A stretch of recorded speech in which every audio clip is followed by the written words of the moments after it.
ಅವರು ಯಾವತ್ತೂ ಕೂಡ ಸಂವಿಧಾನದ ಬಗ್ಗೆನೂ ಗೌರವ ಇಲ್ಲ, ಅಂಬೇಡ್ಕರ್ ಬಗ್ಗೆನೂ ಗೌರವ ಇಲ್ಲ, ಮಹಾತ್ಮ ಗಾಂಧೀಜಿಯವ್ರ ಬಗ್ಗೆನೂ ಗೌರವ ಇಲ್ಲ, ಕಾಂಗ್ರೆಸ್ನ ಲೀಡರ್ಗಳ ಬಗ್ಗೆನೂ ಕೂಡ ಗೌರವ ಇಲ್ಲ, ಸ್ವಾತಂತ್ರ್ಯ ಹೋರಾಟಗಾರರ ಬಗ್ಗೆನೂ ಕೂಡ ಗೌರವ ಇಲ್ಲ. ಇದನ್ನು ನಾವು ಬಹಳ ಸ್ಪಷ್ಟವಾಗಿ ತಿಳ್ಕೋಬೇಕಾಗ್ತದೆ. ಆದ್ರಿಂದ ಕಾಂಗ್ರೆಸ್ನ ಸಿದ್ಧಾಂತ ಇದೆಯಲ್ಲ, ಅದು ಎಲ್ಲ ಕಾಲಕ್ಕೂ ಕೂಡ ಈ ದೇಶದಲ್ಲಿ ಪ್ರಸ್ತುತವಾಗಿರ್ತಕ್ಕಂಥ ವಿಚಾರ.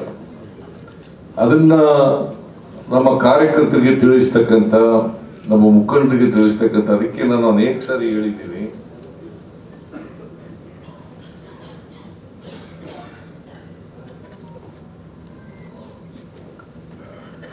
ತಿಳಿಸ್ತಾ ಇದ್ದೀನಿ. ನಾನು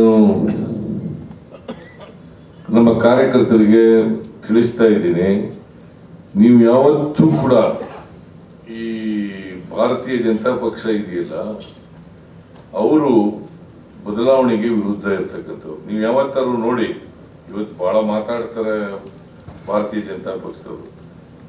ಯಾವತ್ತಾದ್ರೂ ಕೂಡ ಸಾಮಾಜಿಕ ನ್ಯಾಯ, ಜಾತ್ಯತೀತ ತತ್ವ, ಅಧಿಕಾರ ವಿಕೇಂದ್ರೀಕರಣಕ್ಕೆ ಪರವಾಗಿದ್ದಾರ ಅಂತ ಹೇಳಿ ನೋಡಿ.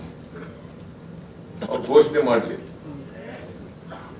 ಅಧಿಕಾರ ವಿಕೇಂದ್ರೀಕರಣ, ಜಾತ್ಯತೀತತ್ವ, ಸಾಮಾಜಿಕ ನ್ಯಾಯ ಇದಕ್ಕೆ ವಿರುದ್ಧ ಇದಕ್ಕೆ ಪರವಾಗಿದ್ದಾರ ಅಂತ ಘೋಷಣೆ ಮಾಡಲಿ ನೋಡ.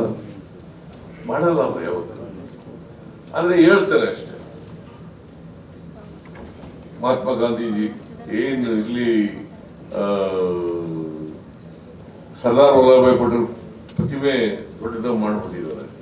ಸರ್ದಾರ್ ಪಟೇಲ್ ಬಗ್ಗೆ ಗೌರವನೇ ಇದ್ದಿದ್ದವರು ಸರ್ದಾರ್ ವಲ್ಲಭಭಾಯಿ ಪಟೇಲ್ ಅವರ ದೊಡ್ಡ ಪ್ರತಿಮೆ ಮಾಡಿ ಇಟ್ಕೊಂಡ್ಬಿಟ್ಟಿದ್ದಾರೆ ಗುಜರಾತ್ನಲ್ಲಿ. ಯಾವತ್ತೂ ಕೂಡ ನೆಹರೂರವರನ್ನ ಯಾವತ್ತೂ ಅವರು ಮಾತಾಡಲ್ಲ. ನೆಹರೂರವ್ರ ಬಗ್ಗೆ, ಗಾಂಧೀಜಿ ಬಗ್ಗೆ ಮಾತಾಡಲ್ಲ. ಅವರು ಗೋಡ್ಸೆ ವಂಶಸ್ಥರು, ನಾವು ಗಾಂಧಿ ವಂಶಸ್ಥರು. ನಮಗೂ ಅವ್ರಿಗೂ ಇರ್ತಕ್ಕಂಥ ವ್ಯತ್ಯಾಸ ಏನಪ್ಪಾ ಅಂತಂದ್ರೆ, ನಾವು ಎಲ್ಲರನ್ನೂ ಒಟ್ಟಿಗೆ ತಗೊಂಡು ಹೋಗ್ತಕ್ಕಂಥ ಪ್ರಯತ್ನ ಮಾಡ್ತೀವಿ. ಅವರು ಎಲ್ಲರೂ ಒಟ್ಟಿಗೆ ತಗೊಂಡು ಹೋಗ್ತಕ್ಕಂಥ ಪ್ರಯತ್ನವನ್ನು ಮಾಡಲ್ಲ.